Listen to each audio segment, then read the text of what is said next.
Ce qui a été dit par Lou pose un cadre. Ce qui suit propose une méthode. Pas pour plus tard. Pour maintenant. Le pays se crispe, et ce qui cristallise aujourd'hui l'attention, ce sont les blocages. Des routes coupées, des trajets impossibles, des citoyens immobilisés, pris au milieu d'un conflit qui n'est pas le leur. Il faut le dire clairement, les colères existent, elles sont légitimes. Mais lorsqu'elles débordent dans l'espace commun, elles deviennent un problème collectif. Un État responsable ne laisse pas un conflit sectoriel se régler sur le dos de la population. L'histoire est constante. Quand les crises sont gérées dans l'urgence, sans cadre clair, les tensions se déplacent vers les plus exposés. Partout où cela a tenu, une règle revient. On explique avant de contraindre, on cadre avant que ça déborde, on assume les décisions publiquement. Les pays qui l'ont compris ne sont pas ceux qui répriment le plus, mais ceux qui organisent le conflit au lieu de le laisser exploser. Au peuple, il faut dire ceci. Vous avez le droit de comprendre ce qui se décide. Vous avez le droit d'exiger des règles claires. Vous n'avez pas à être pris en otage de rapports de force que vous n'avez pas choisis. Refuser les blocages aveugles, ce n'est pas refuser la contestation, c'est refuser le chaos.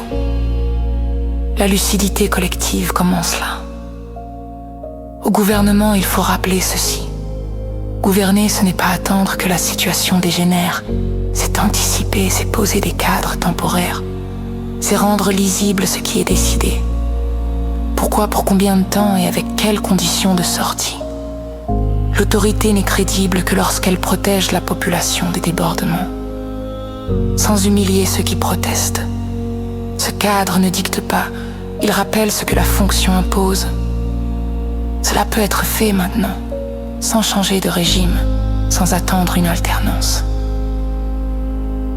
Premier levier, définir des périmètres clairs de contestation. Manifester n'implique pas de bloquer tout, contester n'implique pas d'immobiliser un pays. Deuxième levier, rendre publiques les décisions avant leur application, avec des explications simples des indicateurs et des échéances claires.